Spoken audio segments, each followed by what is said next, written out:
The next chapter is the angel as glory.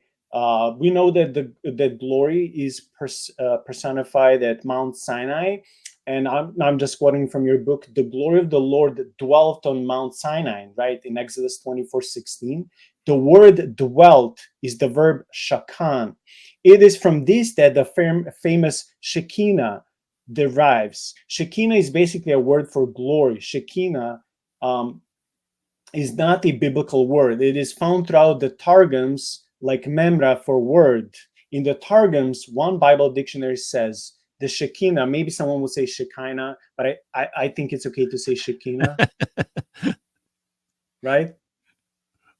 Potato, potato. Okay, yeah. Tomato, tomato. Like Marcion, Marcion, Augustine, or Augustine. It just reminds me of those like debates. Okay, so the Shekinah becomes a separate entity, an intermediary between God and man. And the same dictionary says in the Targums, Shekinah, or the glory of God, and the word of God are used synonymously. Thus, Jacob awoke from his sleep and said, surely the Lord is in this place, and I did not know it. Again, Genesis 28:16. And this verse becomes the glory of the Lord's Shekinah or Shekinah dwells in this place, and I know it not. Moses hid his face, for he was afraid to look at God. Exodus 3:6.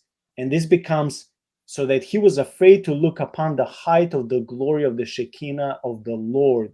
This last one, so the last passage, is interesting for us because, as we saw previously, it is the angel of the Lord that Moses is afraid to look at. Beautiful passage, Pastor Dorn. What can we say about what I just read when it comes to the angel as glory, and you capitalize glory as capital G?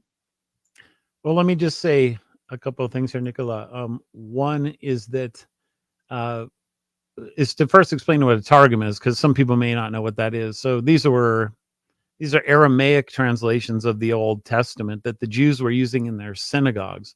Aramaic is a very close language to Hebrew. It almost looks the very same. So it's like a cousin language of it. It's kind of like Spanglish down on the border at Texas. It's like, is it Spanish or English? It's kind of like, yes, it's a both.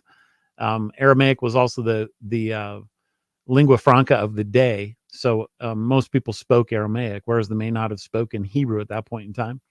So they were translating the Hebrew into the Aramaic, and then they did it sometimes loosely, sometimes pretty rigidly, kind of like our translations of the Bible. Some are very word for word, and some are really paraphrastic. So some targums can be very paraphrastic. And what's going on there is that the targums are substituting the word Lord for with the word glory. And they did this in part because of their superstition that you can't say the Lord's name, you can't write it down because we're Jewish and you can't say the divine name.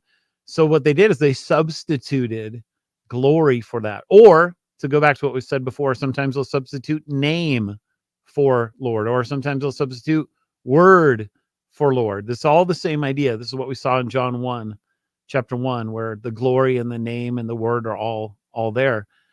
So the glory becomes the substitution for the Lord, and so it becomes the same idea. It's just instead of calling him Yahweh, you call him the glory, and that's a way of getting out of saying God's name, but nevertheless, it shows you that the glory of God is God, and you know we beheld his glory, glory of the only begotten.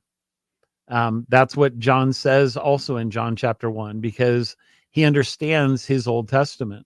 And Jesus, for us as incarnated man in the womb of the Virgin, is the glory of God. But that's not any different in terms of the person that Moses saw and Jacob saw and David saw. They saw the glory. They knew him as a person. The only difference is that we beheld his glory as a human. Wonderful. Um, we're almost done. I just want to read a passage from Isaiah, which you mentioned when it comes to this chapter of the angel as glory. In Isaiah 6:1, it says, in the year that King, I don't know how to pronounce this, Uzziah.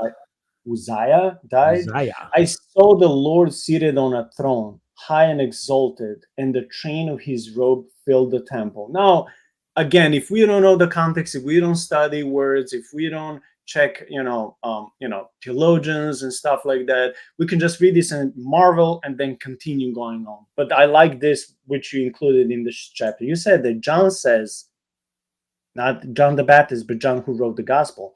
John says, Isaiah said these things because he saw his glory and spoke of him. He wrote this in John 12:41.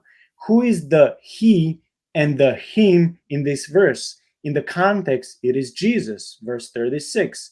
And then you quote Targums. The Targum reads, in the year that King Uzziah was struck with it, the prophet said, I saw the glory of the Lord resting upon a throne, high and lifted up in the heavens of the height, and the temple was filled by the brilliance of his glory. I love this. It gives more details.